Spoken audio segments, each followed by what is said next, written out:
Hey guys, so after being pleasantly surprised by how popular my last video on how I make a webtoon on Procreate was, the long-awaited, highly anticipated follow-up video on how I make a webtoon on Clip Studio Paint is finally here. Actually, a lot of the things that I do that is the same in the previous video, so I am going to skim over those things that are the same, and if you're still confused, I recommend that you watch my previous video so that I am not being overly redundant. Okay, now that that's out of the way, let's get started. So I'm going to show you an example of how I create Lila's Magic Shop on Clip Studio Paint using episode 20. And as you can see, I have already finished the storyboard on my iPad using Procreate. And now that I have this, I am going to copy and paste each of these columns into its own file and save it separately. So by the end of this, I will have episode 20 part 1, episode 20 part 2, part 3, and so on and so forth. But for the purposes of this example, I am just going to do one of the columns. So I'm going to use this tool, I guess that's the select tool, and select this column using the rectangle. Yeah, so I just copy and paste it into this file that I have already saved called Webtoon section. This is a pre-saved file that I open up every single time, and I have it pre-saved because I have all of these layers that I use every single time already set to the settings that I want them to be. So for example, I always have, a line art layer and a flats layer and a BG colors layer. And this is the layer that I just copied and pasted from this file into this file. And so now I'm going to resize it using this button up here, which is the scale rotate button. Click that and then just drag this to size. Okay, and then I'm going to set the layer to multiply to get rid of that white background, and I'm going to reduce the opacities. After I do that, and I have my pencils done already, I'm going to now create the panels. Now, Clip Studio Paint does have a special panel making tool, which is this button right here that creates, I think they call them frames. Let me just show you. And you can use this, but I find it confusing to use, to be honest with you. So I don't use this tool. I just use this shape tool because simplicity. So I have a layer here called panel lines. I use this shape tool and I set it at 10. And I basically just draw in the panels where I want them to be. Okay, so now I'm going to fill the panel whites, and you'll see that my fill bucket tool says refer to other layers. What that means is that if there's pixels on any other layer, it's going to use that information to fill it. So now sometimes that might mean if, for example, if this was at the full opacity, and if I try to fill it, it's going to refer to all of my sketch lines. So I will toggle this view off, and then what that does is it's now no longer going to refer to that layer. So for example, I can just color that in white, this white and this white as well. And now you'll see that I have my panel windows. All right, so my next step is I am going to create the line art. For the line art, I usually use the G pen. That's just the default that I use. Okay, so let me just do an example here really quickly. The great thing about doing your line art on the vector layer is something I'm going to show you in just a second. Okay, so the benefits of drawing this on vector is that I can resize this smaller or bigger, and it's not going to lose quality. Let me show you what I mean. So here I have this on a normal layer, and this is going to be the vector layer. You can see that the vector layer has a little bit of a cube.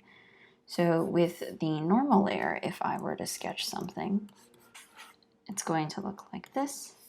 And I'll do the same thing on the vector layer. It looks like that.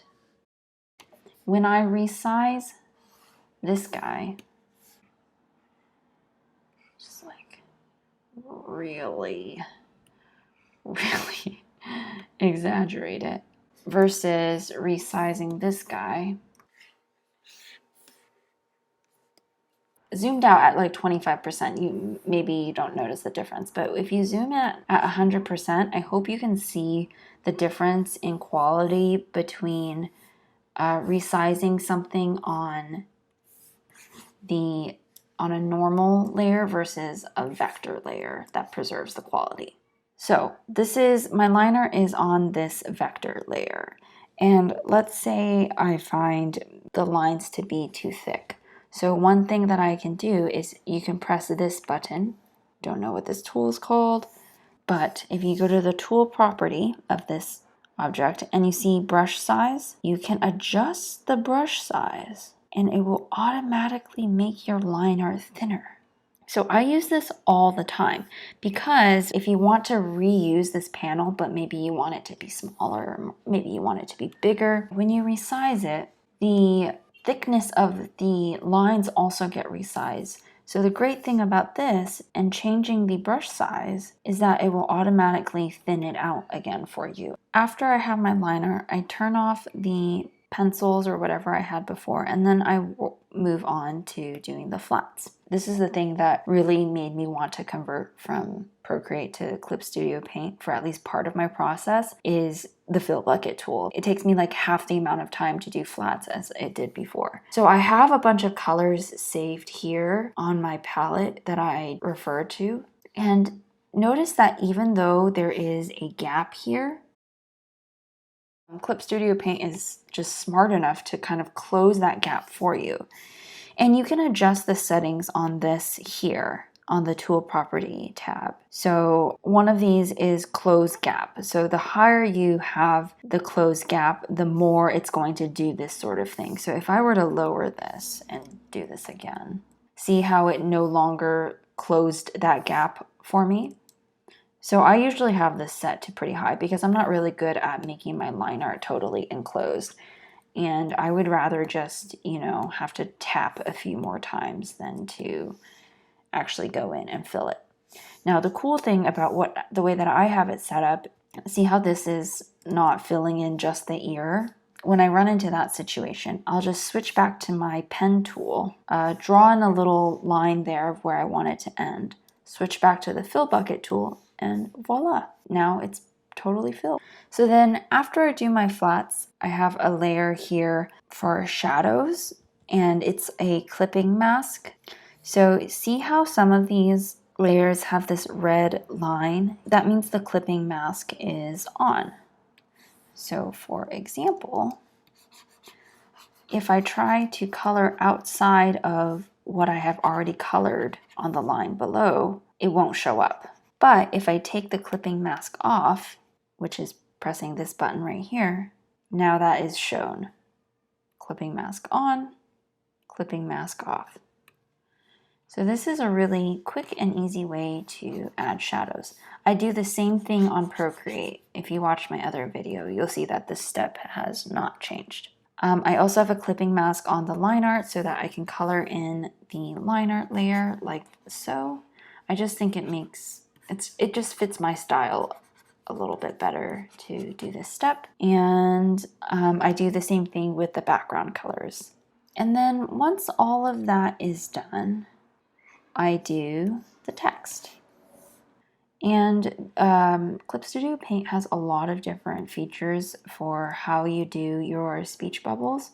I have a text bubble that's saved in the style that I use for the comic already in my Webtoon section layer already pre-made, because I find the easiest thing to do is to just take this text bubble and select it and then just copy and paste it, and then just kind of put it, copy paste, and then just kind of put it wherever I know I'm going to need speech bubbles. And then from there, I just adjust the size, and I can move the tail around to point at the person talking. To add the text when you copy and paste, I have the text selected, I press copy. I tap the other speech bubble, press paste, and now you'll notice that all of my speech bubbles are now on the same layer, and all I have to do is go in and change the text. And that's the summary of it. If you want to have different speech bubbles, the way you edit your speech bubble appearance is you also press this button again. What is the name of this tool? Is this just the tool property tool? Anyway, so you can make the fill color, you know, whatever color you want it to be. You can make the line color whatever you want it to be. And then you can increase the brush size of the speech bubbles here. You can even change the shape. Never used this feature actually. It's kind of cool. Yeah, so play around with it. Play around with all of the settings. I've never done this before. Okay, cool. So that's what I do basically for all of the sections. And then each section sometimes has its own special effects that I need to do. So let me show you here. This is what the finished version looks like. Some special things that I had to do for this episode was this panel. So I added these, what are these called? Effect lines. And the way that I created these was, it's hidden in the speech bubble tool. So if you click on flash, I used the flash pattern, and then you can just draw a circle and it creates these lines for you. And then sometimes you might need to adjust the length of the line or the gap of the line to be something you prefer more. You kind of have to play around with it a little bit. And then to create this no speech bubble, it was a little bit difficult, and I'm still not really proud of how I did it, but just to show you, so in the speech bubble tool, there's a balloon pen, and basically with the balloon pen, you can, I'll just do another one, draw your own speech bubble, like so. So usually when I'm working on this, I'm doing all of the steps at the same time for all of these sections. That's part 4, part 5, so on and so forth. And then once I'm done, I go through and save each of them as their JPEGs, and then I upload it onto Webtoons.